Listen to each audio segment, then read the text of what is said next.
오늘 강의할 것은 동학농민군의 제2차 봉기와 반일투쟁 이렇게 되어 있는데요.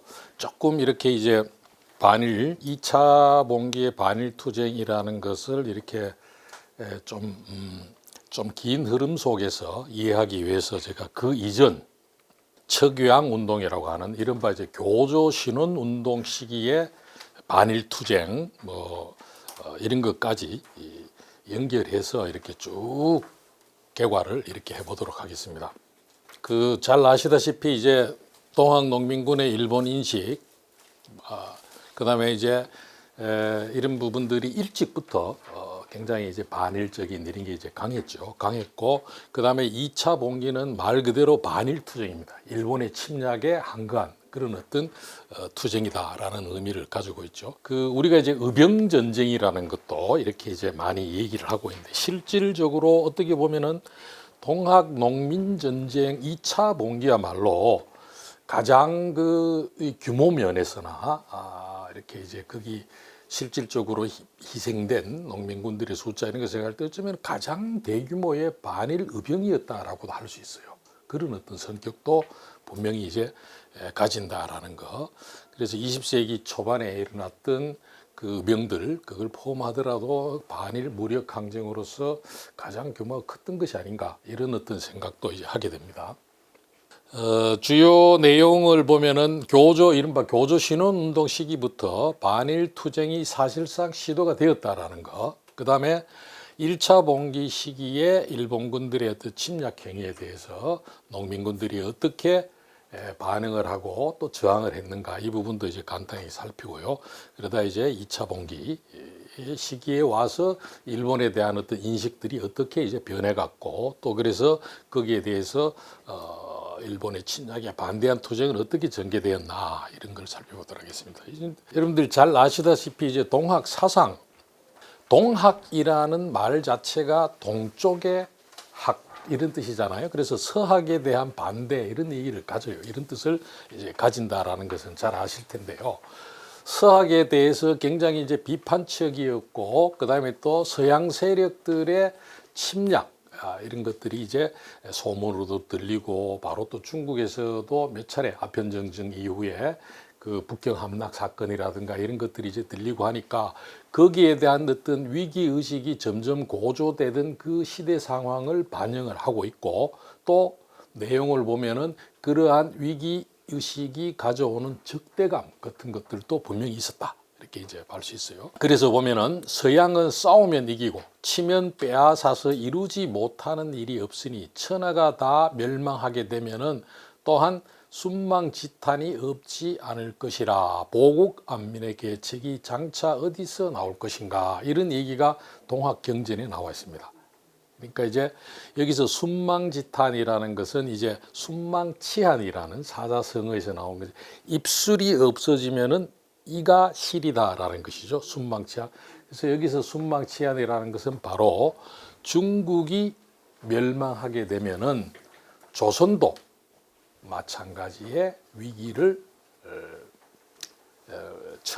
처할 수밖에 없다. 그 얘기를 이제 하는 것이죠. 그래서 이제 그 당시에 한반도를 둘러싼 어떤 그 국제 질서에 대한 어떤 그런 인식, 또 그에 따른 어떤 위기의식 이런 것들이 다 포함이 되어 있는 그런 것이 바로 동학경전이었다라는 것입니다. 위기에 대한 침략에 대한 위기감, 그래서 보국안문의 계책 이런 것들을 어디서 나라를 지키고 백성들을 편안케 한다 이런 말이지 않습니까? 그래서 그런 어떤 생각들이 잘 반영이 된 것이 동학경전이다라는 것이고요.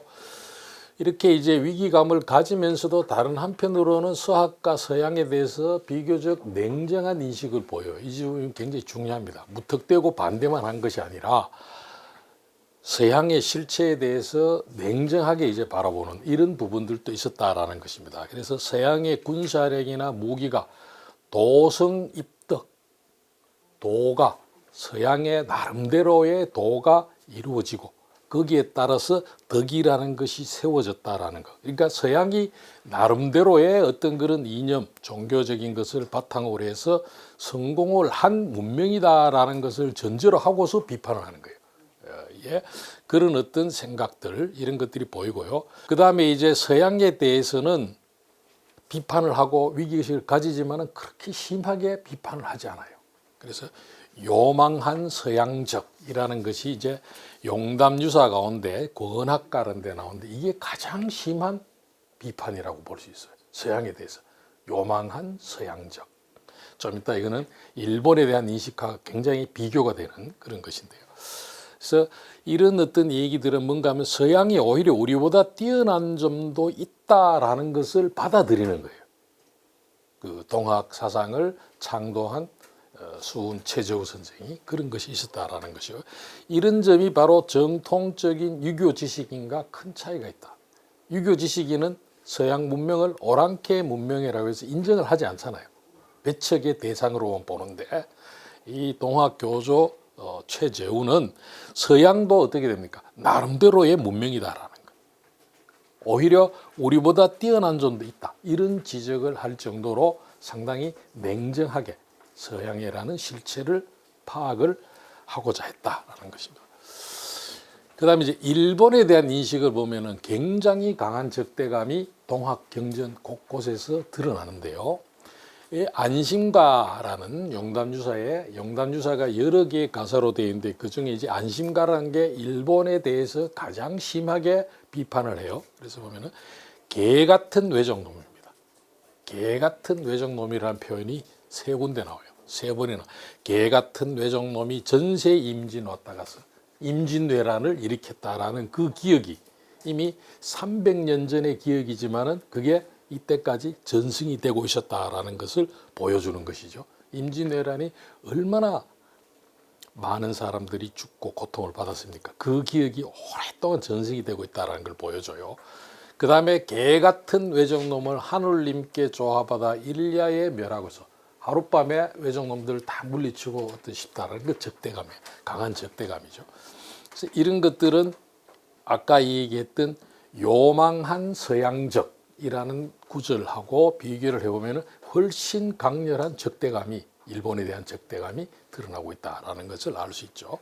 그래서 임진왜란의 경험을 반추하면서 강한 경멸감과 동시에 적개심이 표출이 되고 있었다. 일본에 대해서요. 그런 것이고요. 그 다음에 이 청나라에 대한 어떤 인식하고 이렇게 비교를 해보면 청에 대한 인식은 좀 양면적인 인식, 착종이 되어 있다. 이렇게 볼 수 있어요. 예를 들면 이런 구절이 나옵니다. 대보단의 맹사하고 칸의 원수 갚아보세. 그러니까 이 대보단이라는 것은 명나라에 대한 조선과 명나라가 굉장히 관계가 좋고 사실 조공책봉 관계예요. 명나라를 상국으로 조선이 묘소했어요. 그 당시에 국제적인 어떤 의뢰 그런 차원에서 봤을 때는 어떻게 보면은 당연하게 생각했어요. 많은 조선의 지식인 관료 국왕부터 그래 했는데 여기서 한이라는 건 칸이라고 이렇게 하는 것은 뭔가 하면은 청나라 오랑캐들을 얘기하는 거예요.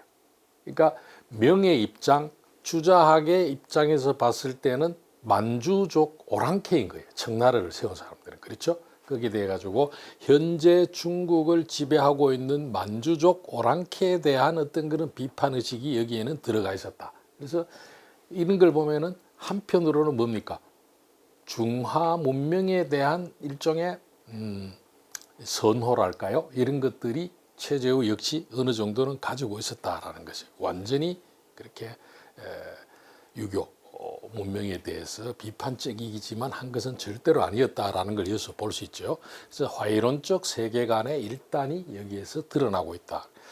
그 다음에 또 이게 청에 대해서 다른 한편으로는 천하를 진멸하니 역시 아까 얘기했던 순망지탄 혹은 순망지환이 아닐 수 없다. 이런 얘기가 나오고 있다라는 거. 그래서 북경 함락에 따른 청의 위기를 직접 보는 거예요. 지금 그렇죠? 그걸 듣고 있고. 그랬을 때 어떻게 돼요?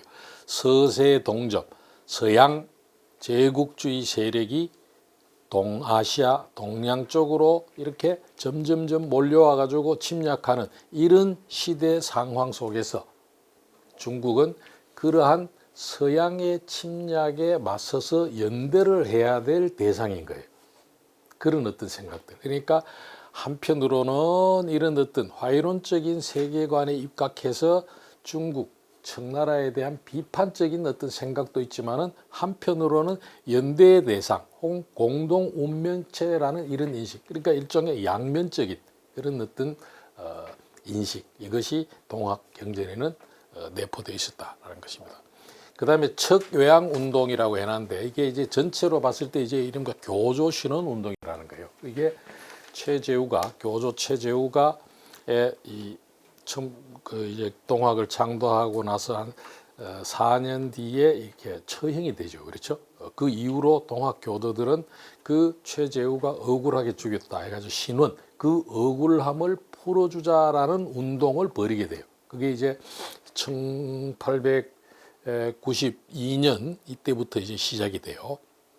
이 무렵에 되면은 어떤가 하면은 이제 이미 여러 개항, 우리가 1876년에 일본에 의해서 강제로 개항이 되고 그 이후에 다른 이런저런 어떤 정치적 외교적 사건을 겪게 되면서 대외적 위기는 점점 더 고조가 되어가고 그 과정 속에서 어떻게 됩니까? 그 위기의 핵심에 바로 일본이 있다라는 생각을 하기 때문에 일본에 대한 적대감도 강화가 되어 나갔다라는 것입니다. 대표적으로 이모군란, 갑신정변 뭐 이런 것들이 일본에 대한 적대감을 키우는데 굉장히 큰 역할을 하게 돼요. 그런데 이제 민중에 대해 가고 집단적이고 본격적으로 대일 적대감이 표출이 되는 대표적인 사건이 바로 교조신원 운동, 척외양 운동이라고 하죠. 척외양 운동이라고 하는데요. 그게 이제 1892년 10월 달에 공주에서 시작이 돼요. 두 번째로 삼내, 11월 달에 삼내에서 집회가 일어나고 하는데요. 이때 보면은 우선 서학에 대한 반대를 하긴 해요. 서학으로부터 이제 오해를 받아가지고 정부에서도 이 동학을 서학과 같은 놈들이다. 천작 활놈들. 이게 뭐 천주학이라는 것은 그때는 요즘 얘기하면 빨갱이 같은 놈들 이런 말이에요. 굉장히 이제 나쁘게 비판했는데 동학도 그들과 마찬가지다. 혹은 그들의 하나의 어떤 분파다. 이렇게까지 이제 생각을 했어요. 그래서 굉장히 어떤 그 탄압과 배척을 받았는데 또 천주 교도들은 또 정작 또 동학에 대해서 싫어해요. 왜? 서학을 반대하는 게 동학이니까 자기들을. 뭐 이런 어떤 그 여러 가지로 굉장히 어떤 그런 복잡한 구조 속에서 누구한테도 환영받지 못하는 것이 동학이었다. 그러면서 이들이 이제 이런 집회를 통해 가지고 자기들이 신앙하는 믿는 학문이에요. 신앙하고 좀 다른데 종교하고는 동학은 어쨌든 서학과는 다른 것이고 사학한 학문이 아니라 유교, 불교, 선교, 도교죠. 도교를 합친 것이다. 그러면서 유교와는 대동소이하다라고 해요. 크게 봤을 때는 유교와 같고 조금만 다르다라고 얘기를 해요. 이게 굉장히 중요합니다. 이게 이제 이것은 실제로 그런 부분도 있을 뿐만 아니라 유교가 지배 이데올로기로 아주 굳건하게 자리를 잡고 있는 그 사회에서 자기들이 유교와는 우리는 완전히 다른 것이다 하면은 정말로 빨갱이가 되는 거예요. 그렇죠? 사회적으로 설당을 가질 수가 없죠. 입지가 굉장히 좁아지겠죠. 그런 것들하고도 관계가 있다. 양면이 한편으로는 진짜로 비슷하고 또 한편으로는 전략상으로라도 대동소이하다. 유교와는 그렇게 이해할 수밖에 없었죠. 그러면서 이제 이 집회에서 자기들이 주장하는 내용들을 보면 유교와의 공통성을 이제 강조하고 오히려 서학과는 우리 다르다라는 걸 강조하게 돼요. 당연하죠. 서학이다라는 것은 그 시기로 얘기하면 빨갱이다라는 소리니까 우리는 빨갱이가 아니야 라고 얘기를 하고 우리는 오히려 유교하고 더 비슷한 거야 라고 자꾸 자기들이 서학과는 다르다, 유교와는 비슷하다 이걸 강조할 수밖에 없는 거죠.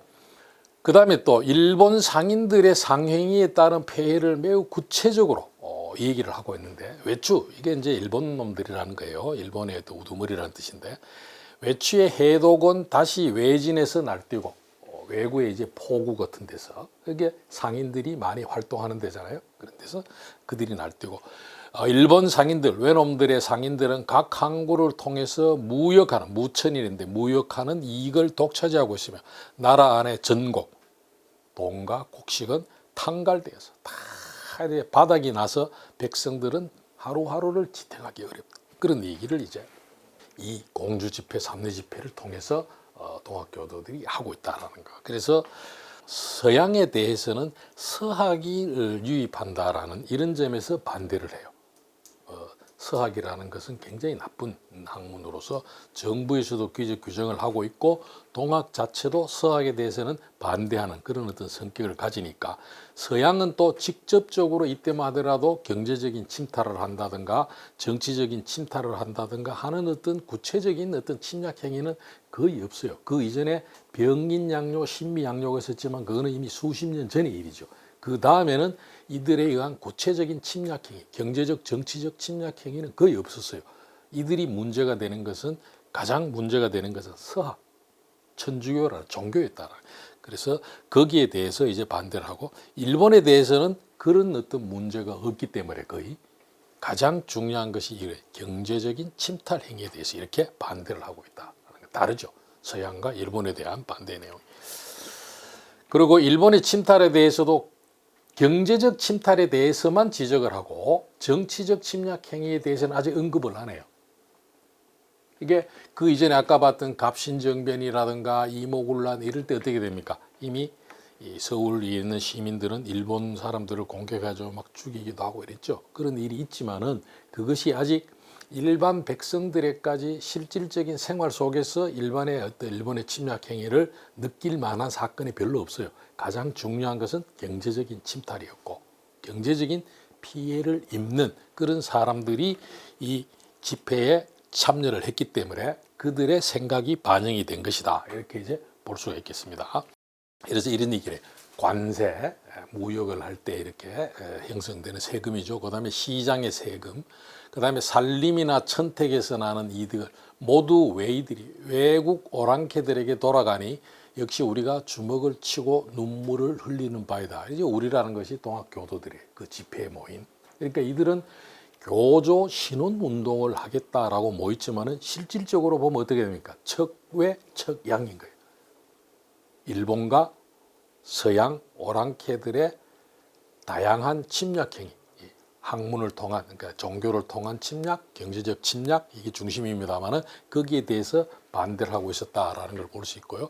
그래서 통상 자체를 반대하는 듯한 분위기들이 있다. 이게 보면은 이제 온갖 이런 어떤 경제적인 이런 어떤 아까 얘기했던 무역 이런 걸 통해 하는 이익이 다 오랑캐들한테 돌아가니까 경제적인 어떤 이 교류 자체를 부정하는 듯한 분위기가 있었다라는 거 이것도 중요합니다. 그 다음에는 농민혁명 단계가 되면 달라져요.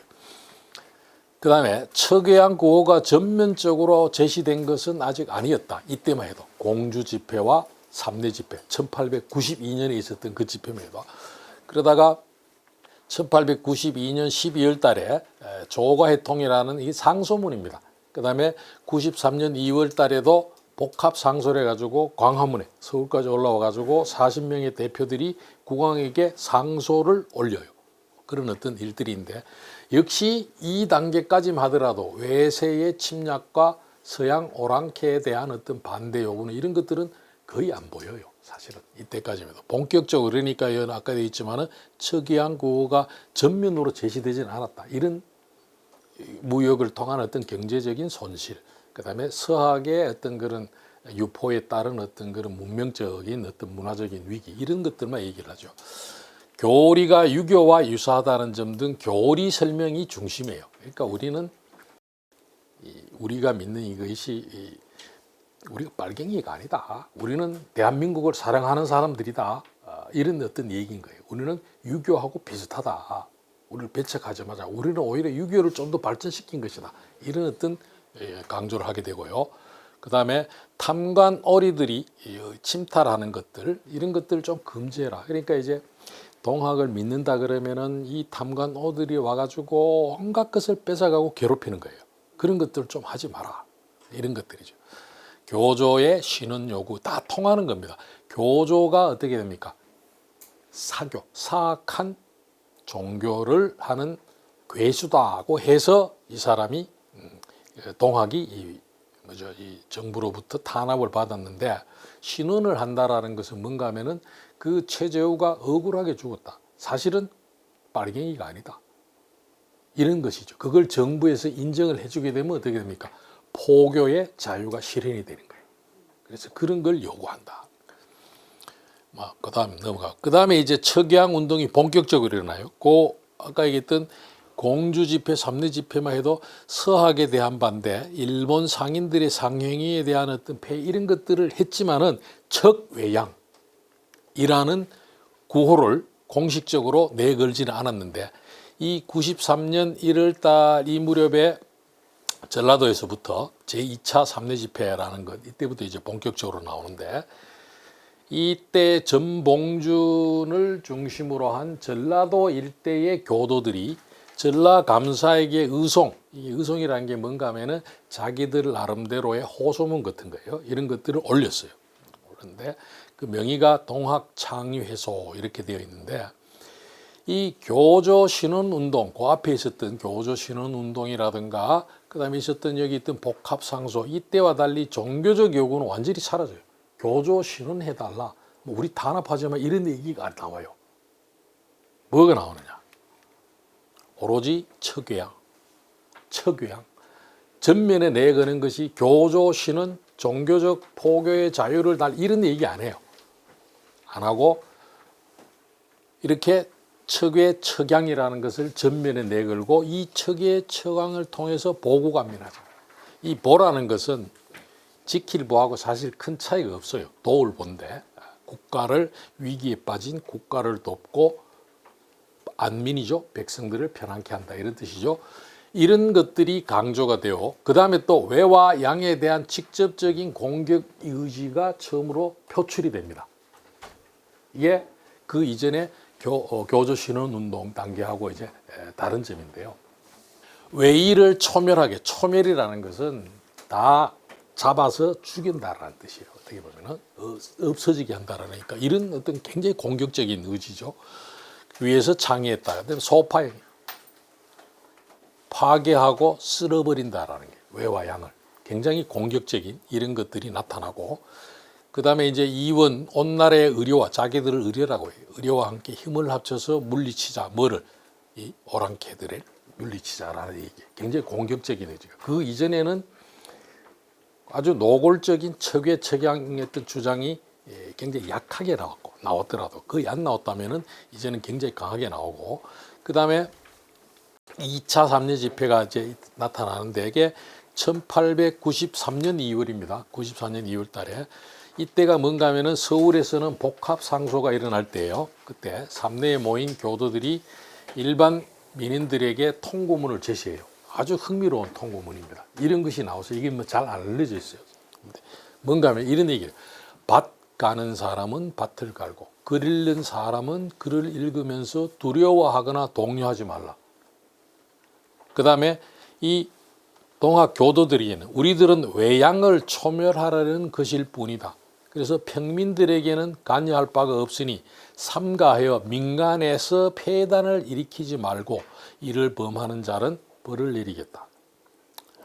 이 1항은 뭔가 하면은 일반 백성들을 대상으로 한 것이고 2항은 동학 교도들을 대상으로 한 거예요. 이거는 뭡니까? 뭔가 한판 대규모 반란을 일으키겠다. 그런 결정을 한 다음에 나올 수 있는 그런 표현들이죠. 이미 어떻게 됩니까? 그러니까 이 2차 삼례 집회 이 무렵 1800 그러니까 동학 농민혁명, 농민전쟁이 일어나기 1년 전에 이미 이런 대규모의 어떤 그런 민중운동을 일으키겠다라는 어떤 그런 의사들이 동학 지도부들에게는 있었다라는 거예요. 전봉주를 비롯한 지도부들에게는. 이 서울에서도 그런 얘기예요. 이 행동 강령이 이제 4개 항목에 나오는데 금수 같은 외양이 우리를 짓밟고 있는데 어찌 병이의 도리 이게 뭔가 하면 이제 뜨뜻함을 잡는다라는 뜻인데 유교입니다. 유교의 도리를 말할 수 있겠는가. 임진년의 원난을 다시 격지하려는 충의로운 선비가 있으면 함께 나아가자 이런 얘기를 해요. 임진년, 임진왜란의 원수. 역시 어떻게 됩니까? 외양이라고 하지만은 사실은 기본적인 타겟은 외라는 걸 알 수 있죠. 일본이라는 걸. 그렇죠? 임진년의 원수가 나오죠. 그 다음에 1893년 3월 달에 있었던 보훈 집회 때 보면은 이 최시영이 나중에 동학농민혁명이 다 끝난 다음에 체포가 되죠. 98년 3월 달에 몇 년 있다가 이제 체포가 됐는데 계속 도망을 다니다가 체포된 다음에 보훈 집회 당시에 5년 전이죠. 93년 3월이니까 보훈 집회가 5년 전에 집회 당시에 상황을 해고하면서 어떻게 되는 거예요? 나중에 정부에서 우리를 체포하기 위하여 군대를 보내려고 한다는 소문을 듣고 교도들 가운데 몇 명, 10명 정도가 채 안 되었다. 자기 측근에 있는 교도라고 하지만 교도 간부들이죠. 이 척외입니다. 이 척외양이 아니고 척외입니다. 일본에 대해서 배척하자라는 깃발을 세워야 하고 보훈에 모여서 반란을 시작하고 한강을 따라 서울까지 가야 된다고 제의했다. 그렇지만 이거는 반대에 부딪혔고 결국은 어떻게 됩니까? 해산했다. 해산했다. 이때도 어떻게 됩니까? 보훈 집회 때도 반일 대규모 운동을 일으키겠다라는 그런 어떤 움직임들이 있었다라는 걸 보여주는 것이죠. 그렇죠? 보여주는 것입니다. 이제 일본이었다. 서양도 외양이니까 양도 들어가지만 사실상 일본이었고 중국에 대한 반대는 나타나지 않는다. 그러면 당연해요. 중국은 그동안에 계속 우리가 외교적 관계를 가지고 있었을 뿐만 아니라 중국이 우리를 침략하려는 그런 의도는 보이지 않았기 때문이죠. 그리고 또 한편으로는 화이론적인 세계관의 영향도 없지 않다. 이렇게 볼 수 있죠. 그 다음에 서양보다는 대일 적대감이 구체적이고 강했는데요. 보훈 집회 때 보면 이런 얘기를 해요. 외적은 역시 외입니다. 외에 대해서 훨씬 더 강렬하게 해와 달을 함께 할 수 없고 하늘과 땅을 함께 할 수 없는 원수다. 외적, 일본은. 이런 적대감이 굉장히 강하게 드러나요. 짐승 같은 무리에게 심한 모욕을 당하고 있으니 또한 차마 무슨 말을 하겠는가. 이런 식으로 일본에 대한 적대감이 강했다라는 것이죠. 척외양의 얘기는 이제 척외양을 하는 이유는 화이론적인 유교에 입각한 해론적인 어떤 세계관과 분명히 영향이 있어요. 그런 영향 세계가 있지만은 차이가 있다라는 것이죠. 이 화이론적인 주자학자들의 명분론에 입각하면은 경제적인 침탈 이런 부분은 거의 안 나와요. 막 문화적으로 혹은 이데올로기적으로 오랑캐들의 학문, 서학은 나쁜 것이다라는 것이 기본적으로 척사운동이라는 거 그렇죠? 척사운동의 핵심인데 여기서는 어떻게 됩니까?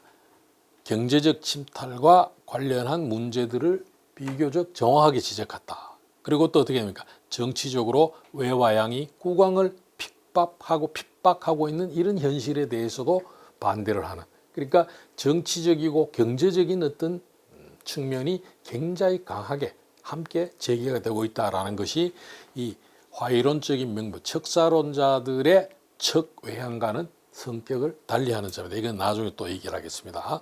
그래서 단순히 화이론에 입각한 배배주의, 외국 것에 대해서 배척하는 단순히 그런 것이 아니다라는 것이죠. 그렇지만 이제 척외양 운동을 이때 막 강하게 제기를 하고 마치 반란이 일어날 듯이 막 두려워하지 마라 그러고 뭐 이런 게 있었지만 실질적으로 이 서양인이나 일본에 대한 어떤 그런 공격은 발생하지 않았다. 그러니까 왜 그러냐? 종사를 위협할 정도의 구체적인 침략 행위나 여기에 준하는 사건이 없었기 때문에. 그러니까 없었기 때문에 어디를 대상으로 해도 일본 놈 나빠, 서양 놈 나빠 하지만은 자기들 주변에서 구체적인 침략 행위가 일어나면은 거기에 대해서 싸우고 이럴 수 있지만은 실질적인 어떤 침략 행위가 잘 안 일어났어요. 특히 시골에는. 서울에서는 이 시기에 어떻게 됩니까? 척외양 방문이 붙어가지고 너희들 물러가라. 언제까지 물러나지만은 우리가 공격하겠다. 이런 얘기 붙지만은 사실상 농민들의 일상생활하고는 별로 관계가 없었다. 그러다 보니까 어떤 현상이 나타나는 거예요. 이렇게 이제 척외양 운동이 굉장히 강하게 일어났다가 사발통문이라고 이 1893년 말입니다. 이런 일들이 일어난 것이 1893년 초고. 근데 이 93년 말이 되면은 척외양 구호는 사라져요. 척외양이라는 것이 사라지고 2차 기폭, 동학 농민군들의 2차 봉기, 반일투쟁 그때까지 사실상 어떻게 됩니까? 척외양 구호는 나타나지 않거나 매우 약하게만 표현이 돼요. 왜 그렇겠습니까? 왜 그럴까요?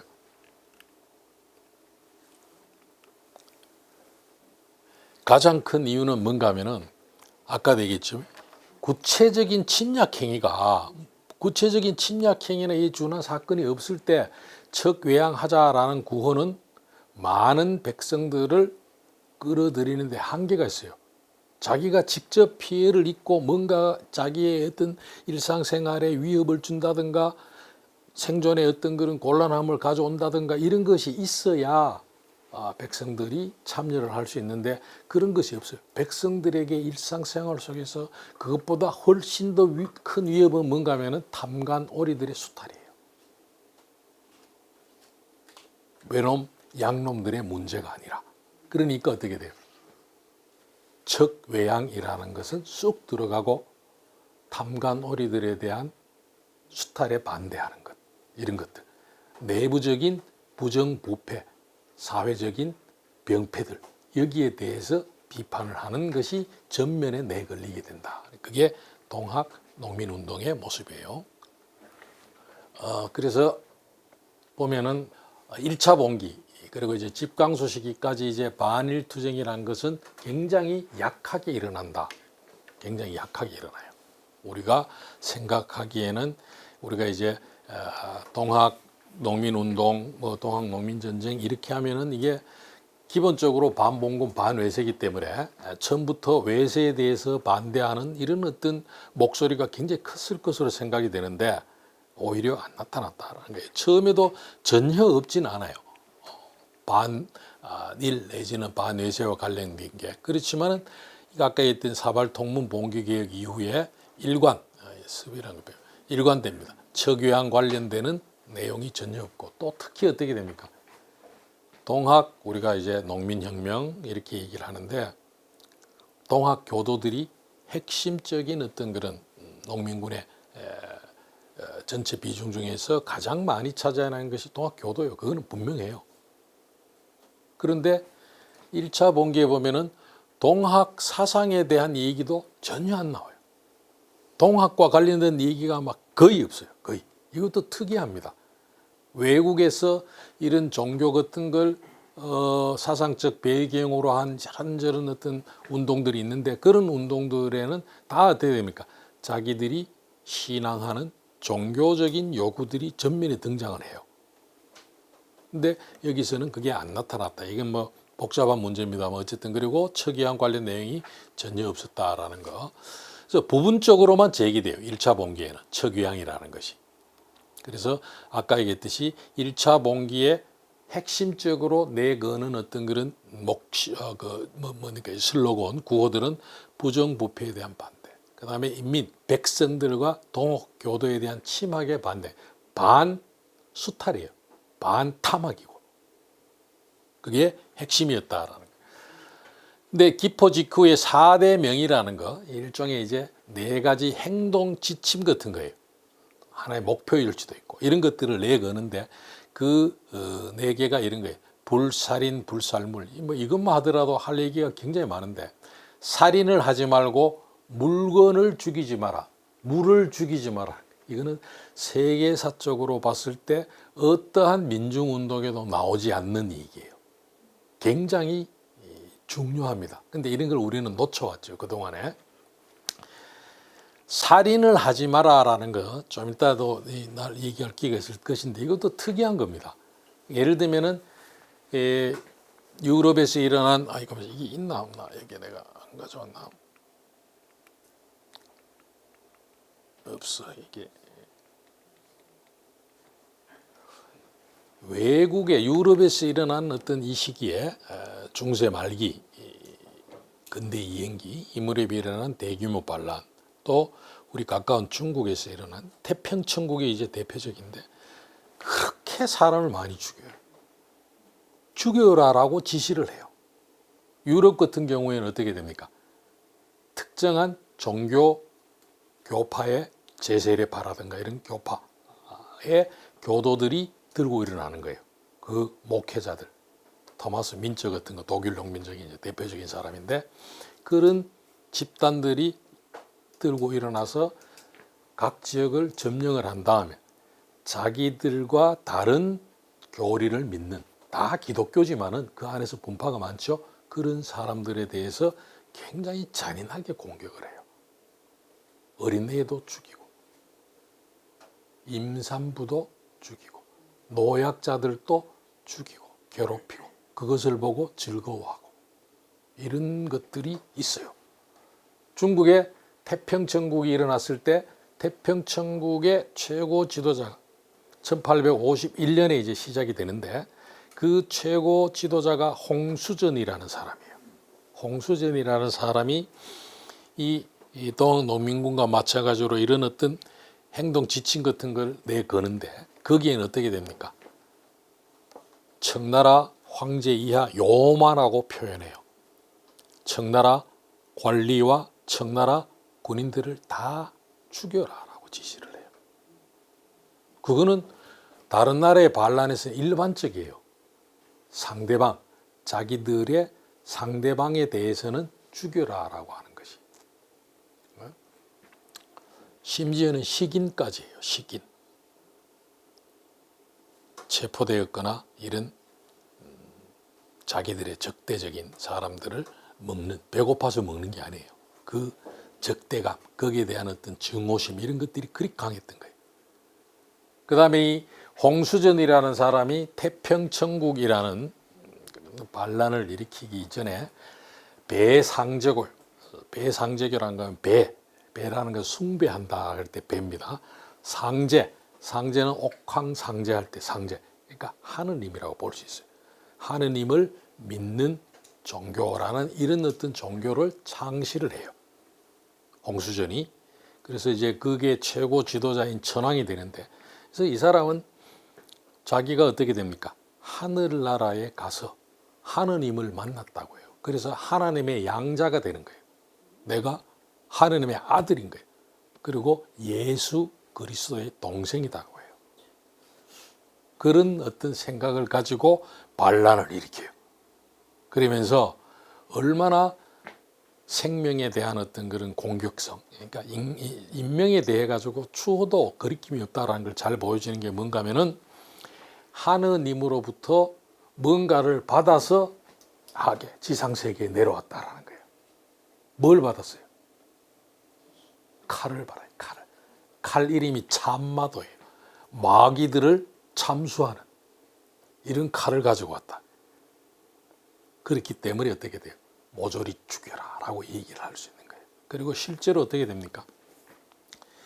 이 태평천국이 이 한때는 중국이 이제 그 사회주의 국가 아닙니까? 특히 옛날에 이제 모태동이 이제 혁명을 일으키고 할 때는 그때 이제 완전히 공산당이 지배하던 나라서니까 계급투쟁이라는 것을 역사적으로 굉장히 높게 평가해요. 그래가지고 가장 중요하고 또 실질적으로 인기도 많았던 그 주제가 바로 하나가 태평천국 같은 거였어요.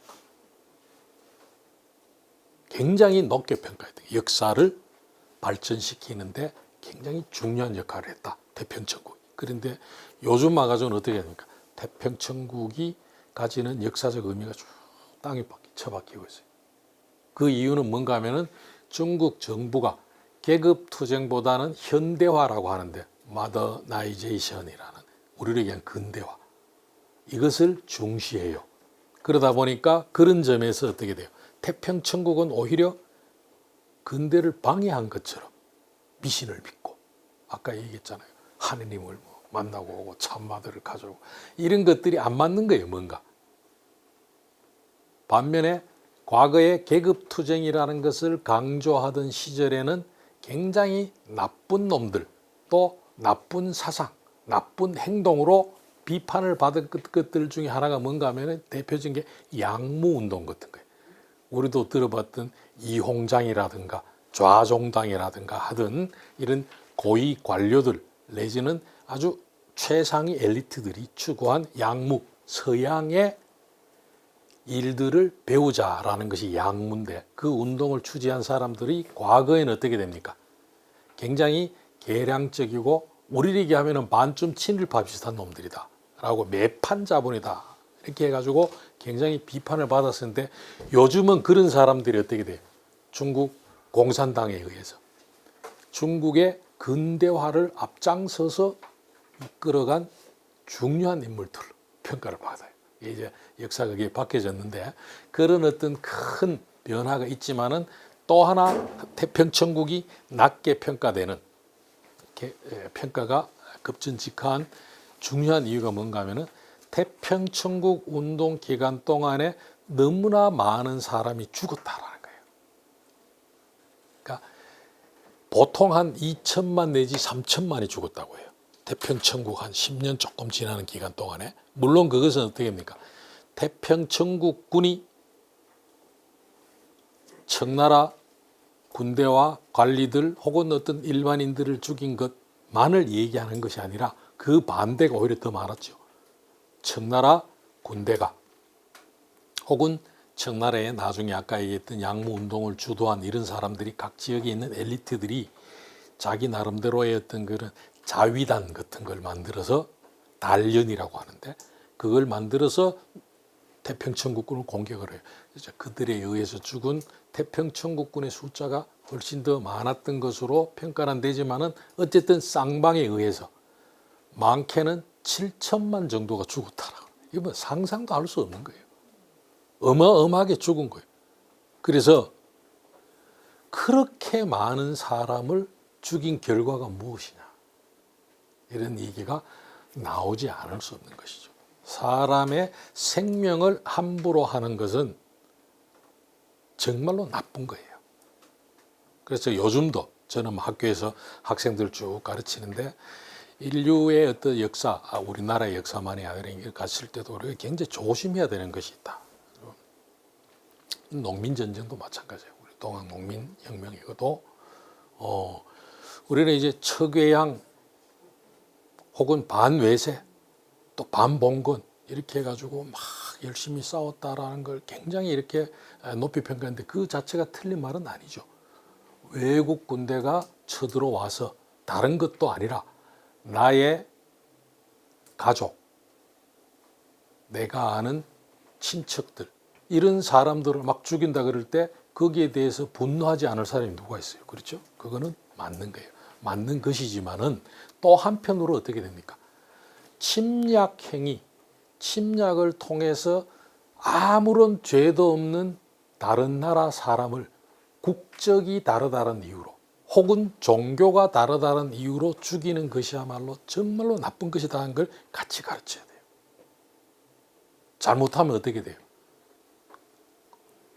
한국처럼 식민지 지배를 받았던 나라 사람들에게 나타나는 어떤 그런 내셔널리즘, 중국 같은 데서 강조하는 중국 조장하잖아요. 애국주의를. 그게 뭡니까? 다른 나라 사람을 죽일 수 있도록 가르치는 것일 수도 있는 거예요. 다른 나라 사람을 죄의식 없이 죽일 수도 있는.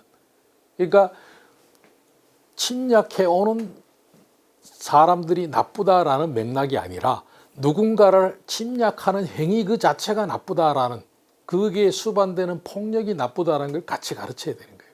그런 점에서 우리의 동학 농민군들의 모습은 아주 중요한 의미를 가져요. 이 동학이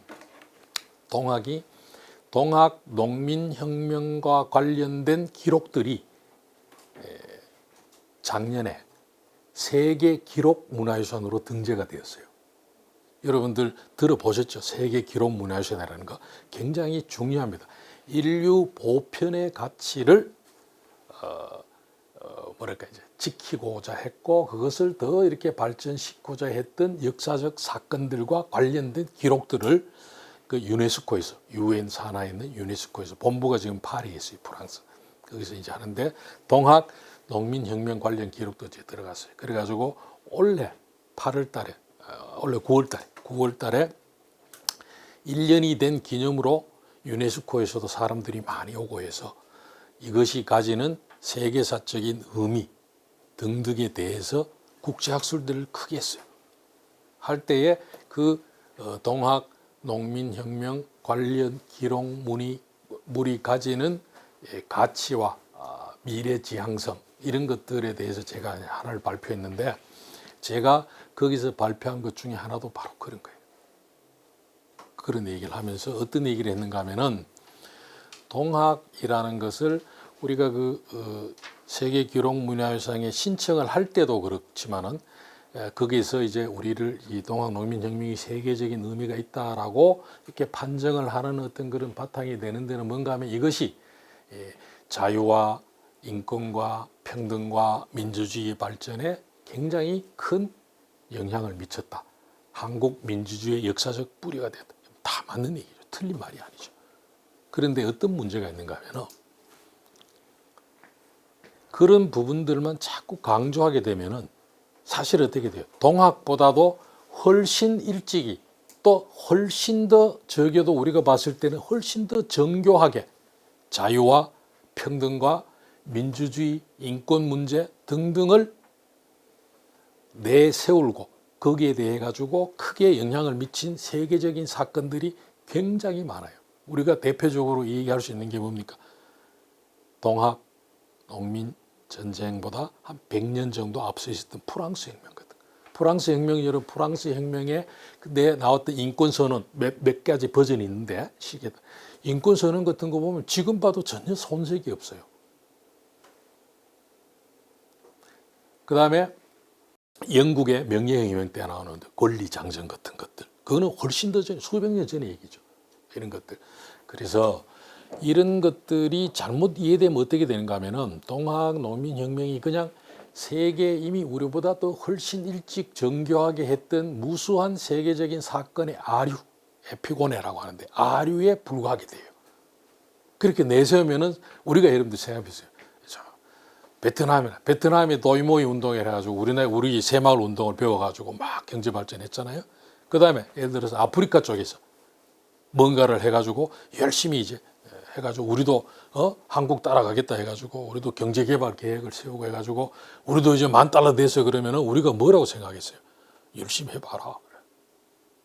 그렇게 하지 그것을 굉장히 높이 평가하진 않아요. 이미 우리가 다 했던 길을 우리보다 훨씬 늦게 걸어가고 있다라는 것을 확인해 주는 거예요.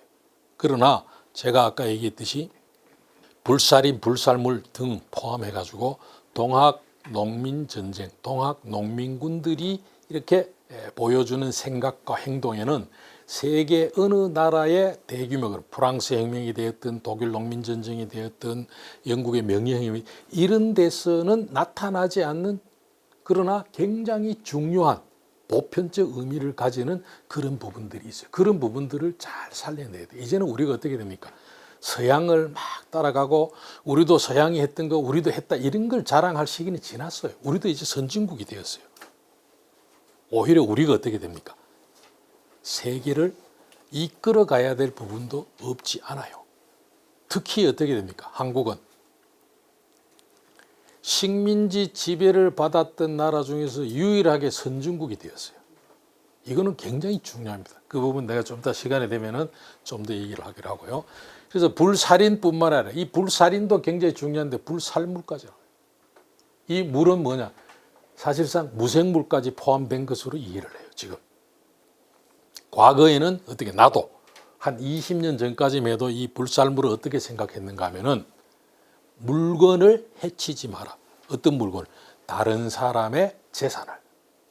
농민군들이 곳곳에 행진도 하게 되고 이러다 보면 어떻게 됩니까? 들판을 걷고 하면은 남들이 농사 지어 놓은 어떤 그런 작물들을 짓밟고 지나갈 수도 있고 그렇잖아요. 그 다음에 길을 가다가 어떤 사람들의 어떤 물건들을 그냥 이렇게 가져갈 수도 있고 또 파괴를 하기도 하고 이럴 수 있잖아요.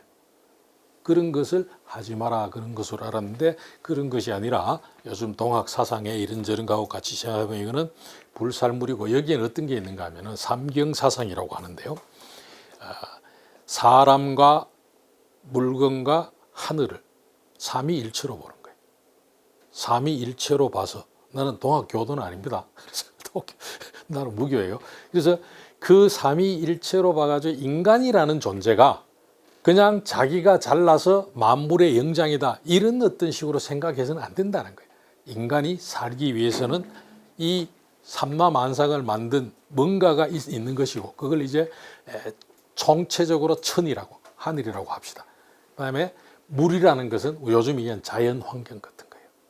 자연 환경 같은 것들을 인간이 지배하고 통제하고 약탈할 수 있는 대상으로 보지 말자라는 거예요.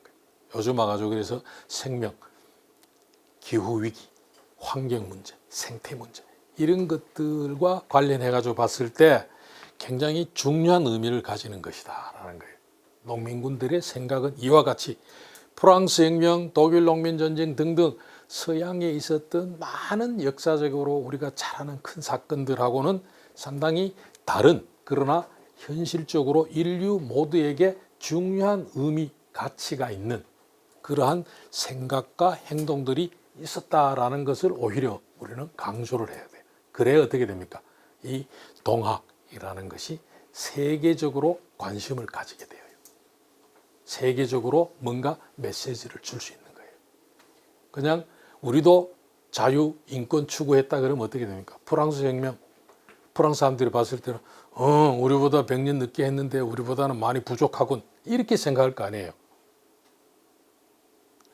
그런 사람들, 그런 생각을 하는 인류 시민사회 전체를 생각할 때 이 동학 농민군들의 생각과 행동은 인류를 더 나은 사회로 만들어 나가는데 크게 도움을 줄 수 있는 사건이 아니에요. 프랑스 혁명만 하면 되는 거예요. 그렇죠? 그런 어떤 얘기고요. 그 다음에 충과 효, 국가에 대한 충성과 부모에 대한 효를 쌍전, 두 개 다 온전하게 하고 또 제세안민하자. 세상을 구제하고 백성들을 편안케 하자. 이런 얘기. 이거는 굉장히 어떤 넓은 의미에서 있는데 왜 충효 쌍전을 했느냐라는 것을 둘러싸고는 논의가 많습니다만은 여기서 지금 넘어가겠습니다. 그 다음에 여기 나와 충멸외이. 일본 오랑캐를 쫓아내서 없애버리자. 그래서 증청 성도, 성도를 맑게 하자라고 하는데 이 성도가 뭐냐도 둘러싸고 말이 많아요. 성도라는 것은 보통 유교에서 얘기하는 성이라는 것은 공자, 맹자의 가르침이죠.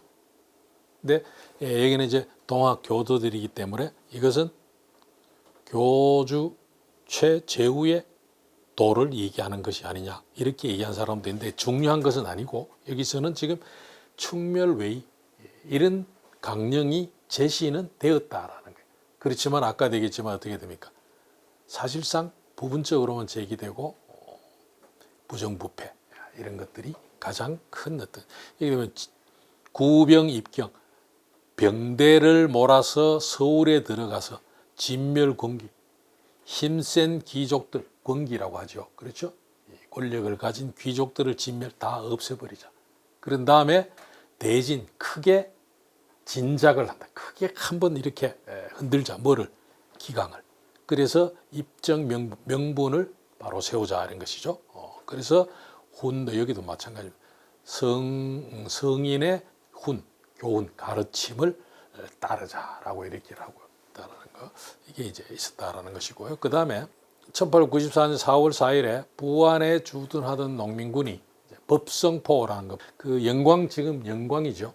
전라남도 영광군 법성포라는 데가 있어요. 거기 이제 옛날에 조기가 많이 잡히는데 이 향리들에게 통문을 보냈는데 그 통문 내용 중에 9개의 민막이 있어요. 민막이라는 것은 백성들이 현실적으로 겪고 있는 여러 가지 고질병들입니다. 그걸 민막이라고 해요. 그 중에 5항에 다른 나라 잠상들이 높은 가격으로 쌀을 사가는 것에 대해서 반대한 내용이 있어요. 다른 나라 상인들이 몰래 와서 쌀을 비싸게 사가요. 그러면 어떻게 됩니까? 우리나라에 쌀이 부족해져요. 그러면 어떻게 됩니까? 곡식 가격이 막 올라요. 그러면은 먹고 사는 게 힘들어져요. 그런 얘기들. 그래서 이런 외의를 쫓아내자라는 어떤 그런 4대 명의 중에 하나의 항목. 그 다음에 4월 4일 날 농민군들이 법성포 이항에게 본 통문의 잠상들, 외국 잠상들의 쌀을 못 사게 하는 이런 부분들은 어떻게 됩니까? 반외세. 그렇죠? 이런 것들하고 관련이 되죠. 그 다음에 5월 20일은 이제 직광수 시기가 시작했는데 이 농민군들이 3월 20일 날 일어나요. 1894년 3월 20일 날 일어나서 4월 27일 날 전주성을 점령을 해요. 그랬다가 5월 8일 날 해산을 해요. 정부하고 이렇게 타협을 해서 그때는 어떤 문제가 있었냐 하면은 청나라 군대와 일본 군대가 한국에 진주를 해요. 이러니까 이렇게 있어서는 우리나라가 전쟁터가 되어가지고 너무나 큰 피해를 입을 수 있다 해가지고 어떻게 됩니까? 나와요. 나온 다음에 이 전봉준이 자기 고향으로 돌아가는 도중에 김학진이 그 당시에 전라감사였어요. 그 사람에게 장성이라는 곳이 있어, 그죠? 전라남도 장성에서 원정, 자기들의 생각을 올리는 거예요. 자기의 어떤 속마음을 이렇게 올리는 것을 원정이라고 하죠. 그 내용에 보면은 역시 이런 게 나와요. 각국인 상고, 장사치들이죠. 이것이 항구에서 매매하도록 하고, 항구에서, 이 항구는 뭡니까? 개항 이후에 1876년에 우리나라가 이제 일본을 비롯해서 미국, 영국하고 이제 수교를 맺게 되고 이렇게 하는데 그때 개항이란 거래요. 그거는 뭔가 하면은 그 항구를 개방을 하는 거예요. 그렇죠? 그런 항구들이 어떻게 됩니까? 대표적인 항구가 인천, 부산, 원산, 목포 뭐 이런 데가 이제 나중에 다 개항요, 군산 이런 데가 되는데 거기에서만 개항을 해놓은 항구에서만 매매를 하고 물건을 사고 팔고 무립 도성 설시, 도성에 들어와서 설시, 시장을 개설하는 것. 서울에 와가지고 장사하지 마라. 이거는 세계 어느 나라든 마찬가지였어요. 아무리 제국주의 국가라고 하더라도 그 나라의 수도에까지 들어가지고 장사를 하는 사례는 거의 없어요. 근데 우리는 어떻게 됩니까? 일본 상인과 중국 상인들이 서울에 와가지고 자기들 마음대로 시장을 개설을 하고 거기서 매매를 하고 이런 것들이 있어요. 그걸 하지 못하게 한 이런 조항들이 나와요. 그 다음에 이 내용은 폐정개혁안 27개조라고 해가지고 농민군들이 아까 얘기했지 전주에서 물러날 때 27개 조항을 정부에 건의를 해요. 이런 것들을 좀 들어달라. 그래서 정부에서 어떻게 됩니까? 일단 들어주겠다라고 약속을 해서 전주 화약이라는 것이 이루어지고 농민군들이 전주성에서 철수를 하는 것이죠. 그때 27개조 안에도 이 얘기 들어가요. 각국인, 각국 상인들로 하여금 처하게 해라. 항구에 처하게 해라. 항구에서만 활동하게 하라라는 거예요. 그래서 부득, 입, 도성, 설관시, 이 뭐 설관이라는 건 설시입니다. 도성에 서울에 들어가서 장사 못하게 해라. 이 얘기가 폐정개혁안에도 들어간다. 그런데 이게 통상 자체를 반대하는 것이 아니에요. 아까 얘기했듯이 교조 순환동 시기에는 뭔가 좀 통상 자체를 반대하는 듯한 그런 분위기가 있다 그랬죠. 그렇죠? 그런데 여기서는 통상 자체를 반대하는 것이 아니다. 개항장 밖에서, 항구 밖에서 공식적으로 허가를 한 그 개항장 그 밖에서 행해지는 이 밀매 행위들, 몰래 물건을 사고 파는 행위를 반대하는 것이다. 그래서 이런 점에서 통상 자체를 거부하는 것이 유생들입니다. 척사 의병들 이런 사람들. 척사 유생들은 외국 오랑캐하고 통상하는 것 자체를 거부를 하죠. 그렇죠? 그런 점하고 농민군들하고는 좀 차이가 있다. 사실 굉장히 중요합니다. 이런 것들도. 무조건적으로 배회주의, 모든 것을 너희들하고는 하기 싫어. 이런 것들하고는 다른 것이니까요. 그래서 이제 아까 얘기했듯이 조선이 청일 전쟁의 전쟁터가 될 것을 우려해서 전주 화약을 믿고 철수를 했다. 그래서 이제 이른바 집강소식이라는 것이 시작이 되는데요. 그때도 사실은 이 일본을 비롯해 외세에 대한 반대는 거의 안 나와요. 거의 안 나온다라는 거. 그러니까 이게 농민들 당시에 어떤 일반 백성들에게는 가장 중요한 것이 자기의 생활과 자기가 생존을 해 나가는데 가장 큰 어려움이, 가장 큰 어떤 그런 문제가 되었던 것은 관리들의 수탈이에요. 수탈. 이게 가장 큰 거예요. 관리들의 수탈. 그래서 외세에 대한 건 없다. 그래가지고 보면은 이제 청일 군대에 대한 외세에 대한 어떤 언급 이런 것들은 별로 없었다. 그런데 이제 일본군이 경복궁을 이제 강제 점령하는 일이 일어나죠. 양력으로 7월, 음력으로 6월 23일, 양력으로 7월 21일 이렇게 일어나는데, 그래서 이게 강제 점령을 하고 바로 이틀 뒤에 청일 전쟁이 시작이 돼요. 이것은 농민군들의 일본 인식에도 큰 변화를 가져온다. 그렇지만 어떻게 됩니까? 전봉주는 당장의 반일 투쟁은 자제를 시킵니다. 이게 상황이 어떻게 될지 잘 모르니까. 적어도 농민군들은 청나라가 이길 것으로 생각을 했고, 그 당시에 청일 전쟁이 시작이 될 때는 세계 각국 열강들도 기본적으로는 청나라 이길 것이다라고 많은 사람들이 그렇게 생각을 했어요. 그런데 어떻게 됩니까? 청일 전쟁이 일어나자마자 풍도해전, 성환전투, 그 다음에 8월 달에 약 한 2달, 일어난 지 한 2달 뒤에 평양 전투에서 청나라 군대가 그냥 막 아주 작살이 나버려요. 완전히. 그런 것들을 보고서 어떻게 됩니까? 영국 같은 경우가 영국의 동아시아 정책, 그 당시에 영국이 굉장히 힘센 나라였죠. 전 세계를 걸쳐서 이제 러시아와 영국이 아주 크게 대립을 하고 있었어요. 러시아는 남하를 부동항을 얻어서 남쪽으로 자꾸 내려오려고 하고, 그래서 한국에서도 그런 문제가 있었죠. 거문도 사건 이런 게 있었는데 내려오려고 하고, 영국은 못 내려오게 막고, 그래서 이제 크림 전쟁이라든가 막 이런 것들이 많은 전쟁이 이제 일어나고 그랬죠. 그런데 그 영국이 동아시아 정책, 자기 나라의 어떤 그런 동아시아 전략 이런 것들을 펼치는데 이 러시아를 막고 자기들이 이제 이 이권을 계속 유지하기 위해 가지고 손을 잡았던 파트너가 중국이었어요. 청나라였어요. 그래가지고 청일 전쟁이 일어날 초기까지만 하더라도 영국도 청나라가 이길 것이다라고 예상하는 쪽이었어요. 그런데 그 초장에 박살이 나버리고, 그러니까 청나라 군대가 너무 부패했어요. 그 당시에 보면. 심지어는 어떻게 됩니까? 본국에서 내려오는 보급, 군량 이런 것들이 중간에 다 지휘관들이 다 뛰어먹어가지고 여기 있는 애들은 먹을 게 없어요. 쫄쫄 굶고 할 정도로. 그러니까 부패예요, 부패. 청나라가 이렇게 망한 것도 결국 부패죠. 그렇게 한 것도.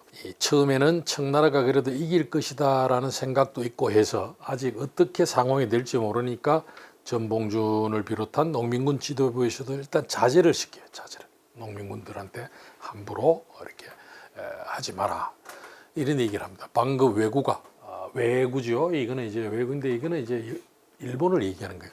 우리들은 마땅히 달려가 목숨을 걸고 의로서 싸워야 하나 저 도적들이 바야흐로 청병과 전쟁 중이어서 그 예봉이 날카로운 그 몽둥이의 끝이 날카로움으로 지금 갑자기 맞서 싸웠다가는 그 화를 예측할 수 없고 종사에 나라에 미칠지도 모른다. 우리가 잘못 싸움을 시작했다가는 그 피해가 나라 전체에 미칠지도 모른다. 그러니 물러나 기다리는 것이 더 좋다. 그래서 시세를 어떻게 상황이 돌아가는지를 본 후에 기운을 북돋아 주어서 계획을 신천한다면 만전을 기하는 대책이 될 것이다. 이제 역시 어떻게 됩니까? 좀 신중하게 대응을 하자. 이런 어떤 얘기를 하고 있는 걸 알 수 있죠. 그러다 7월 6일 날에도 전라감사 김학진이 7월 6일입니다. 이 음력입니다. 김학진이 전봉준에게 동부국난, 동부 함께 부라는 건 나아간다. 국난, 나라의 어려움을 함께 대응을 하자라는 그런 요청을 전봉준에게 해요. 그래가지고 관민상합니다. 관과 민이 서로 화합을 해서 서로 화해를 해서 함께 이 위기를 극복하자라는 그런 어떤 데 합의를 해요. 그래가지고 무국이라고 해요. 이게 어루만진다라는 뜻인데 좀 이 국면을 지금 막 일본군이 들어오기 전에는 이 농민군하고 관군이 막 싸웠잖아요. 싸우지 말고 우리끼리는 평화로운 국면을 유지하면서 그래서 이 패전개혁 활동도 상당히 좀 온건하게 하려고 노력을 합니다. 전봉준이. 그렇게 하면서 청일전쟁의 추이를 주목합니다. 청일전쟁이 어떻게 되어가는가 이걸 이제 살피게 되는 것이죠. 너무나 아주 그 위기 상황에 처한 것이죠. 근데 2차 봉기가 이제 일어나게 되는데 우선 이게 일본에 대한 반대. 아까 이제 서울 침입을 하고 경복궁을 강제 점령했는데, 그러니까 결정적인 이유 중에 하나가 평양 전투에서 일본군이 청나라 군대에 압승을 해버린 거예요. 그러니까 청나라 군대가 쫓겨가지고 압록강을 건너서 만주에까지 가갔다. 결국은 거기서도 막 패배 거듭을 해요. 황해해전에서도. 해전에서도 거듭 청나라 군대가 정말로 힘을 쓰지 못하고 패배를 해요. 그런 걸 보고 어떻게 됩니까? 농민군들도 좌시할 수 없다. 나라가 위기에 처해 있는 이 상황을 좌시, 가만히 앉아서 구경만 할 수 없다. 그래서 죽을 각오를 하고 일어섰다라고 얘기를 해요. 전봉준이. 그래서 2차 봉기가 시작이 되는 거예요. 그래서 보면은 다시 기포한 거, 2차 기포, 반일투쟁을 한 것은 무슨 까닭인고 하니 전봉준이 말하는 것입니다. 공초, 진술한 거예요. 귀국이 일본이 개화라 칭하고 처음부터 군사를 거느리고 우리 서울에 들어와 야밤에 왕궁을 격파하여 임금을 놀라서 움직이게 했기에 초야의 사민들이 벼슬 또 하지 않는 저 시골에서 살고 있는 분들이 충군 애국의 마음으로, 충군 애국입니다. 국왕에게 충성을 하고 나라를 사랑하는 마음에 애국심인 거예요. 사실은 마음으로 비분관계할 때 관계입니다. 비분관계함을 이기지 못하여 의료는 의병입니다. 의병을 규합하여 일본 사람과 접전하여 이 사실을 한 차례 청해 묻고자 함이었다라고 나옵니다. 그래서 일어난 게 이게 명백하게 어떻게 됩니까? 반일투쟁이라는 것을 보여주는 것이죠. 그렇죠?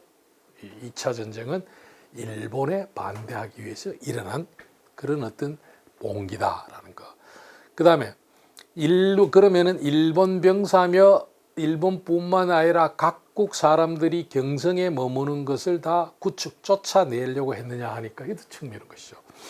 각국 사람들은 일본이 아닌 다른 서구 열강은 통상만 하는데 일본 사람들은 병사를 거느려 경성에 진영을 머무르는 연고로 우리나라의 경토를 침략하는가 의아하였다. 그러니까 다른 나라 사람들은 그냥 통상만 하는 거예요. 경제적인 교류만 하는 것이니까 그거는 괜찮다라는 얘기를 하는 거예요. 역시 유생들, 교류 자체를 거절하는 유생들하고는 다른 것이죠. 그렇죠? 근데 일본은 군대를 서울로 거느리고 이런 나라는 없는 거예요. 일본만 그러는 거예요. 서울에 군대를 주둔하고 우리나라에 계속 경토를 침략하는 강토입니다. 우리의 국토를 침략하려는 의도인가 싶어가지고 일어났다라는 거예요. 그 다음에 이미 일본의 속내를 상세히 알아본 뒤에는 장차 무슨 일을 행하느냐 그러면은 보국 안민의 계획을 행하고자 합니다. 보국 안민을 실천하기 위해서 일어났다라는 거예요. 보국 안민. 정확하게 표현이 되어 있어요. 척외양 운동, 아까 얘기했던 우리 교조 신원 운동, 그때의 척외양 운동과 1차 봉기 또 1차 봉기 이것과 2차 봉기의 차이는 국왕에 대한 위협을 지적하기도 했어요. 이때도. 그렇지만 어디까지나 경제적 침략에 대한 반대. 그렇죠? 아까 봤죠? 무역을 해가지고 이익을 다 가져간다라든가 외진, 그죠? 이 포구에서 이렇게 장사를 해서 우리나라 것을 다 뺏어간다. 이런 경제적인 이유로 척외양 운동, 척외양이라는 것을 내세웠어요. 교조신운동 때는. 또 1차 봉기 때도 대체적으로 그런 거였는데 2차 봉기에는 일본의 무도한 침략행위, 경토에 대한 침략행위로 인식을 했기 때문에 들고 일어난 거예요. 그러니까 이거는 단순히 경제적인 침략 때문에 일어난 것이 아니다. 정말로 우리나라 국토를 침략한 것이기 때문에 그렇게 판단했기 때문에 농민들이 일어났다. 그래서 의료를 규합하여 접전하기 위해서 일어난 것이다. 전봉준도 한일을 위한 의병 또 창의 영수다. 자기가 그렇게 얘기를 했어요. 그래서 명백하게 일본에 대한 어떤 그런 투쟁을 위해서 일어난 것이다라는 걸 보여주고요.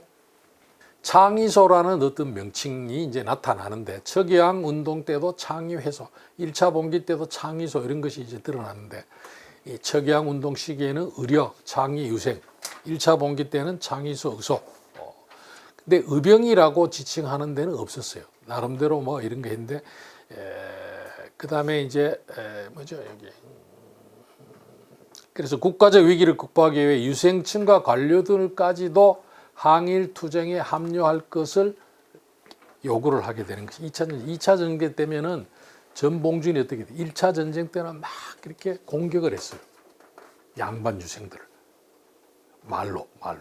실질적으로 농민군들도 돈 많고 악덕한 양반 지주들은 공격하고 그랬는데 2차 전쟁 때가 되면 어떻게 돼요? 같이 하자라고 해요. 같이. 우리나라가 지금 일본의 침략에 의해서 굉장한 위기에 처했다. 국왕도 사실상 연금이 되어 있고 경복궁을 침략해가지고 경복궁에 수비하던 조선 병사들을 다 쫓아내버리고 일본군이 경복궁을 찾아가요. 거기 누가 있어요? 국왕이 있어요. 국왕이. 그런 어떤 위기 상황이니까 유생들한테도 우리 서로 싸우지 말고 상쟁을 그만두고 보국 안민을 위해서 합칠 것을 실제로 전봉준은 유생들하고 같이 힘을 합쳐서 이 국난을 극복하기 위해서 여러 노력을 이제 하게 되죠. 그 다음에 뭐 이런 얘기. 조선 사람끼리라도 돈은 다르지만은 척애와 척하는 그 뜻이 일반이라. 그러니까 동학교도고 우리는 당신들은 동학을 배척하지만 도가 다르지만은 척외 척화하는 데는 그 뜻이 그 의리가 똑같은 것 아니냐. 우리가 도가 믿는 종교는 다르지만 쉽게 얘기해서 조선 사람끼리 우리는 같은 조선 사람이기 때문에 외세의 침략에 대해서 함께 맞서야 되지 않겠느냐. 그 얘기를 하는 것입니다. 도는 다르지만 그런 얘기들을 통해 가지고 이 동학교도라는 것을 자기들의 정체성으로 드러내요.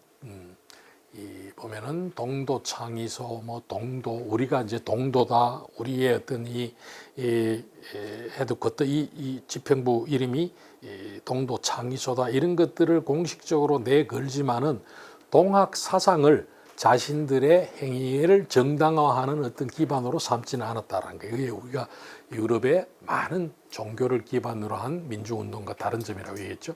그러면은 도가 오히려 도는 다르지만 함께 하자 그러는 거예요. 그러니까 도를 내세우는 게 아니에요. 이 부분은 굉장히 중요합니다. 유생들은 그러나 어떻게 돼요? 농민군들이 도는 다르지만 함께 하자 그러니까 우리는 도가 다르기 때문에 너희대로 같이 못한다 그래요. 유생들에게는 좀 이따 얘기했습니다만은 생각이 달라요. 유생들은 나라보다는 도가 더 중요하다고 생각해요. 유생들은. 지금 생각하기에는 이해가 안 되는데 그랬어요. 그래서 농민군들의 행위를 정당화하는 논리는 조선 사람이다라는 거예요. 동학교도가 아니라 조선 사람이에요. 한국 사람이기 때문에 경토를 침략한 일본에 대해서 반대를 하고 보국안민하자. 민족적 대연합을 추구를 하는 그런 모습을 보여준. 민족이 위기에 처, 국가가 위기에 처했기 때문에 도는 다르더라도 힘을 합쳐야 된다라는 것이 농민군들의 생각이었어요. 이 전봉준도 가장 중요한 것은 보국안민이다. 상보국가. 위로는 국가를 돕고 위기에 빠진 국가를 도와서 국가가 튼튼하게 하게 하고 아래로는 민서는 민중입니다. 그냥 백성들 무리를 편안하게 하기 위해서다. 이게 우리가 보국안민이라고 하는 것은 이 약자입니다. 상보국가 하안민서라는 것을 약칭을 해서 보국안민이다. 이렇게 이제 하고 있는 것으로 이해하면 됩니다. 자, 그 다음에 우리가 이제 여러 가지로 이제 생각해 볼 게 많은데 농민군이 보인 일본 인식의 특징이라는 것을 대청 인식과 대조해 보면은 역사적 경험과 현실이 이제 반영이 되어서 다르다. 아까도 잠깐 얘기를 했어요. 동학 사상을 얘기할 때. 근데 일본군의 어떤 경복궁 강점 이후에는 청에 대해서 우호적인 인식과 태도들이 막 나타나요. 당연한 거예요. 지금 우리가 위기에 처했고 청나라도 어떻게 됩니까? 전쟁을 해가지고 평양 전투부터 해가지고 막 일본한테 착살이 났어요. 그러니까 동병상련이에요. 같이 일본이라는 아주 못된 강대국에 의해 가지고 피해를 입고 있는 거예요. 그렇죠? 그러니까 일본에 함께 맞설 수 있는 동지다라는 거, 혹은 같은 어떤 고통을 받고 있는 국가다라는 생각을 하게 되죠. 그래서 우호적인 태도가 더 강화된다라는 거. 그 다음에 일본에 대한 인식도 아까 얘기했듯이 구체적인 침략 행위가 없던 서양과는 차이가 난다라는 거. 일본도 청나라도 다 농민군 진압을 위해서 군대를 파견해요. 기본적으로는 조선 정부가 도와달라고 요청을 해요. 청나라에. 그러면은 그 청나라에 요청을 하게 되면은 청나라와 일본 사이에 조약이 맺어진 게 있어요. 그 조약에 따르면 어떻게 돼요? 어느 한 나라가 조선에 군대를 파견하면은 다른 나라에게도 통보를 해주고 다른 나라도 파견을 할 수 있도록 해서 그런 조약이 있어서 일본과 청나라가 같이 들어오는데 청에 대한 인식과 일본에 대한 인식은 다른데, 이 청나라는 원군, 도와주는 군대, 천병, 하늘이 내린 군대, 그러니까 이제 이 천인 게 아니라 황제의 군대다 이런 뜻입니다. 그렇게 자가 우호적으로 생각을 하는데, 경복궁 강점 이후에 이제 이런 것들이 점점 강화된다 그랬죠. 조선 병사들은 일본과 협조를 거부하면 집단으로 탈출을 한다. 이제 군대가 실질적으로 조선 군대를 그냥 일본군이 장악을 하는 거예요.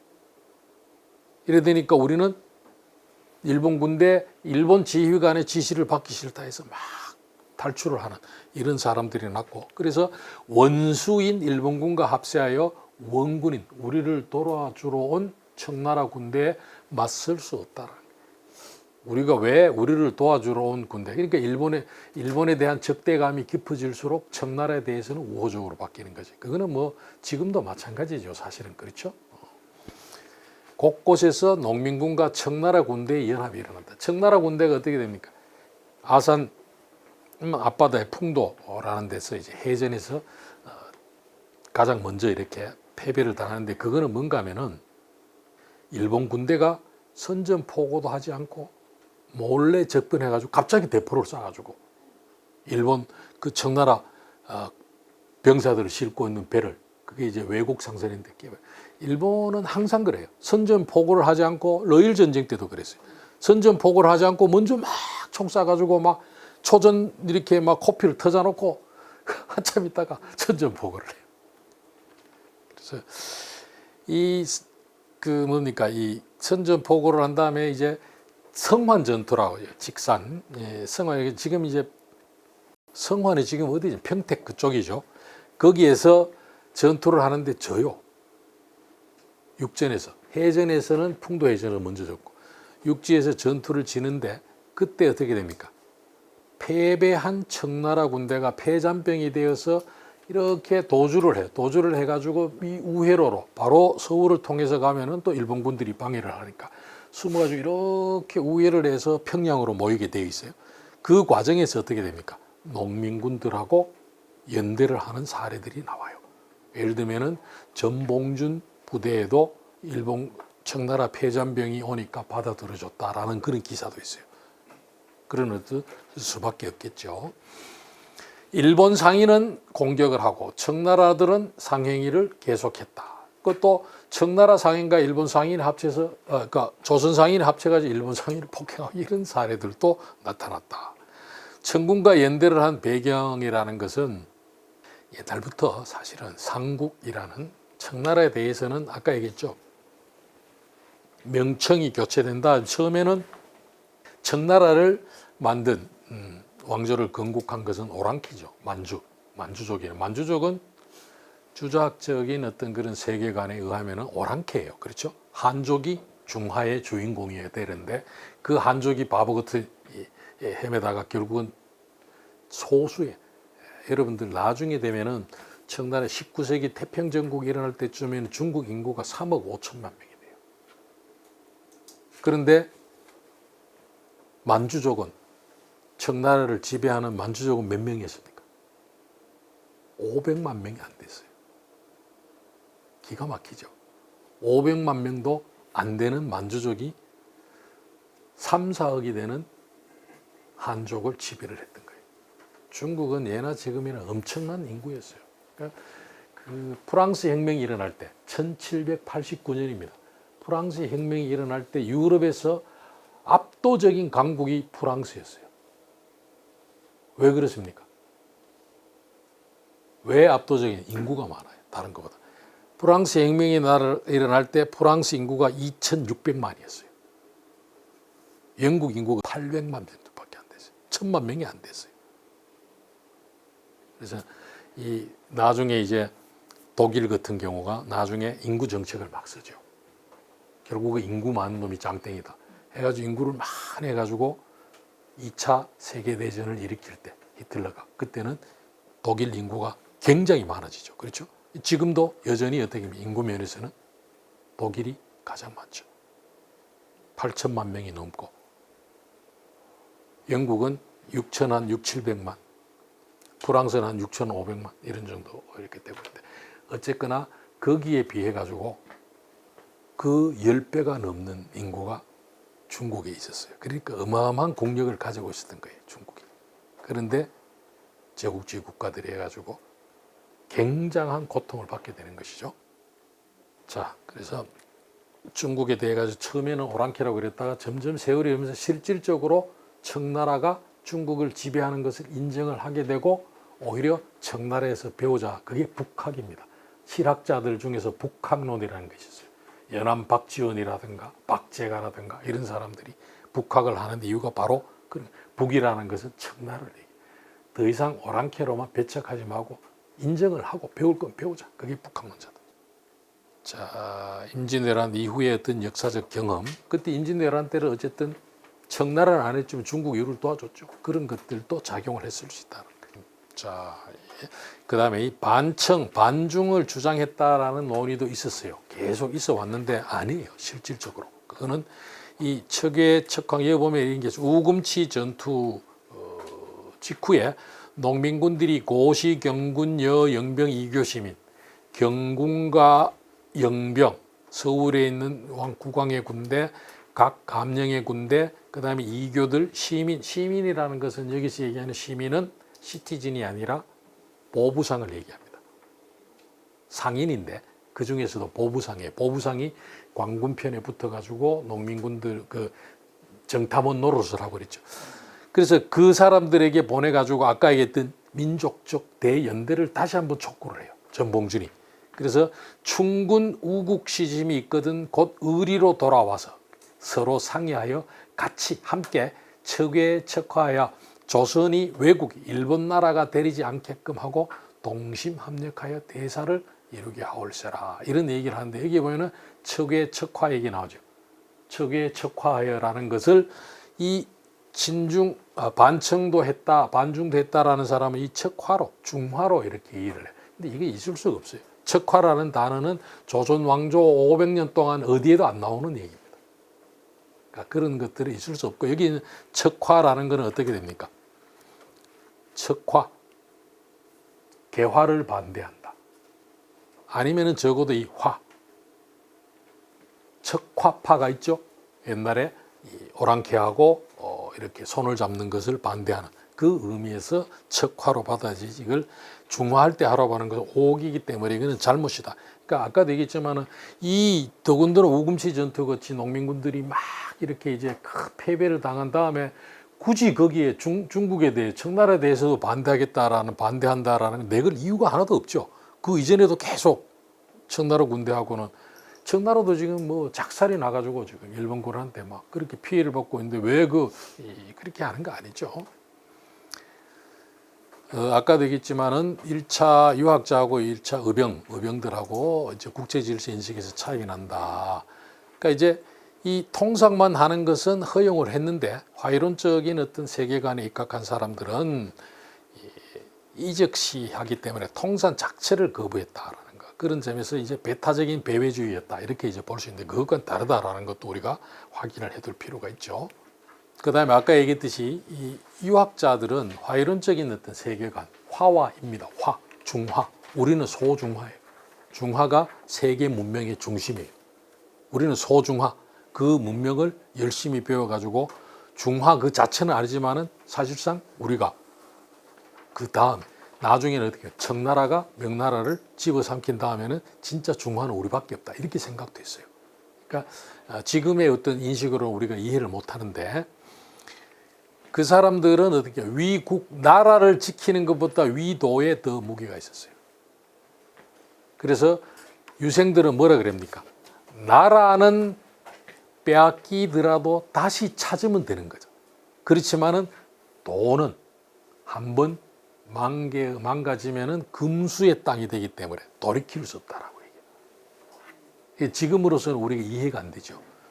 그걸 이해할 수 있는 게 이런 겁니다. 예를 들면은 비슷하게 할 수 있는 게 공산당의 나라가 되느니 우리는 차라리 일본이나 미국과 같은 나라가 되겠다.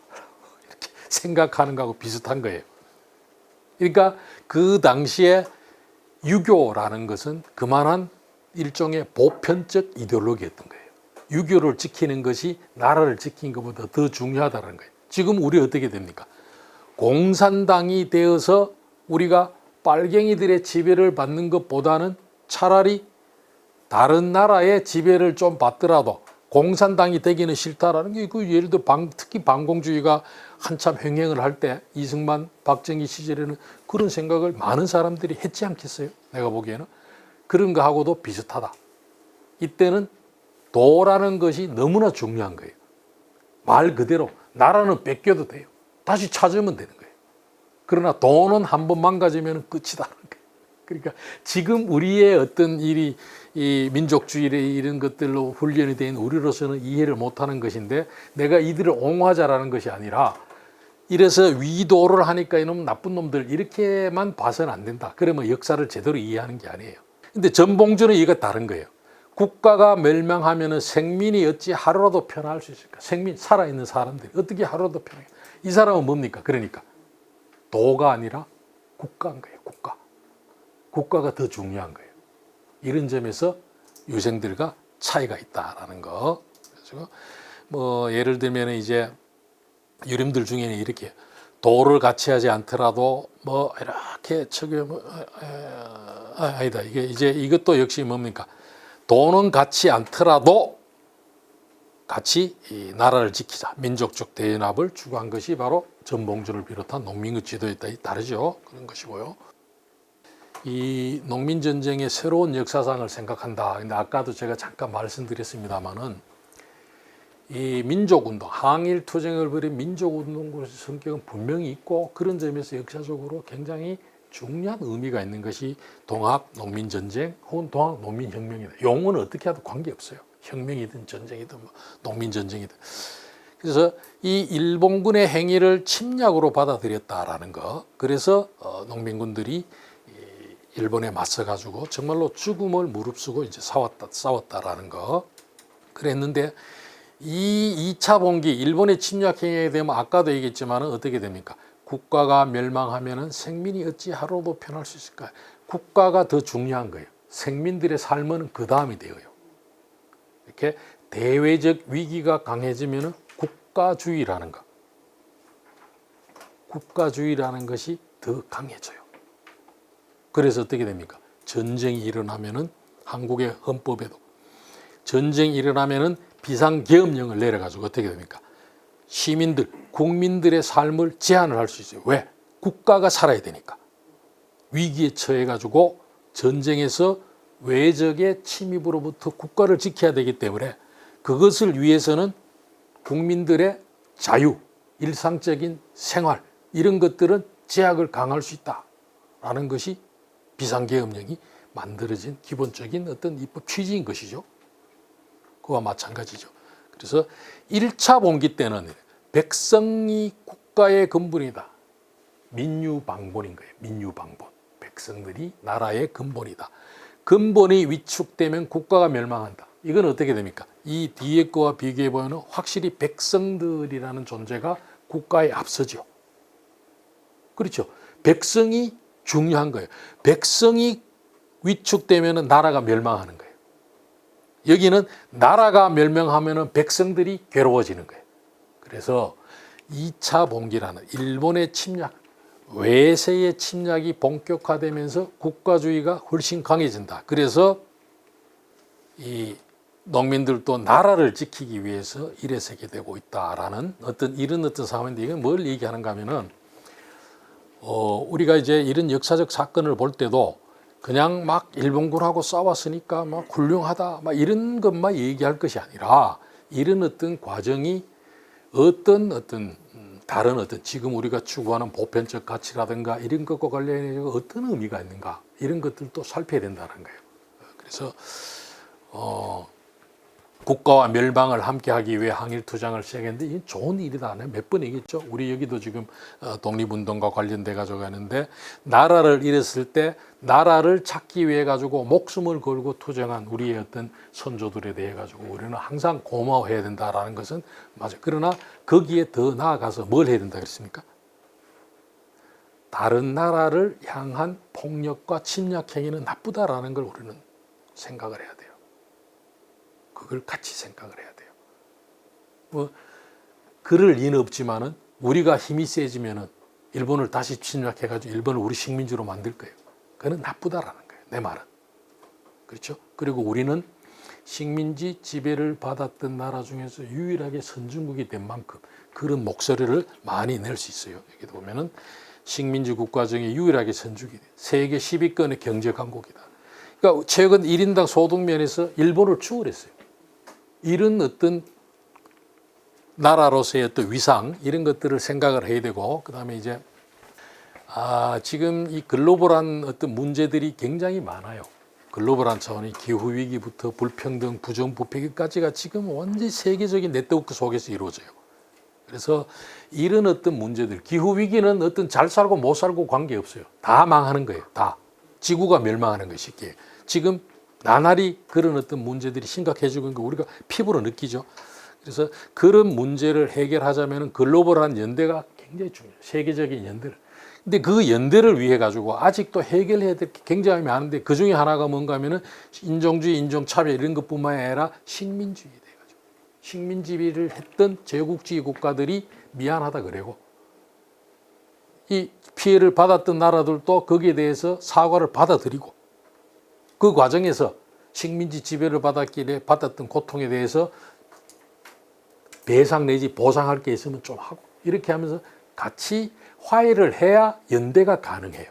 지금은 어떻게 됩니까? 사실은 전체적으로 보면은 국가 간 체제라는 것은 적대와 혐오 이런 것들이 지배를 하고 있어요. 그래 가지고는 어떻게 돼요?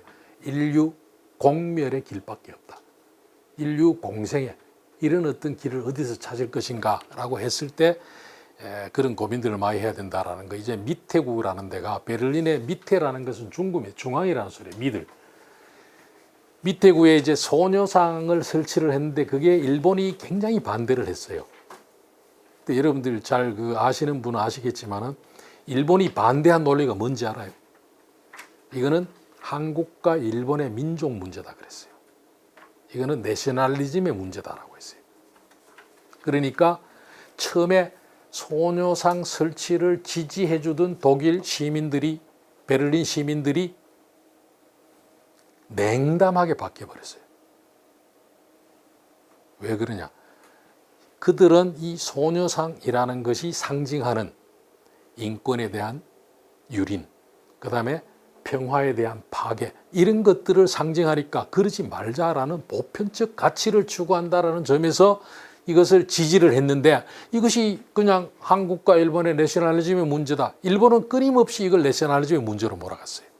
그래서 우리는 제가 얘기하는 게 뭔가 하면은 보편성의 세계사적인 또 현재적인 보편성이라는 맥락 속에서 반일 문제도 접근돼야 된다라는 게 그런 거예요. 그냥 반일만 해서는 안 된다라는 거예요.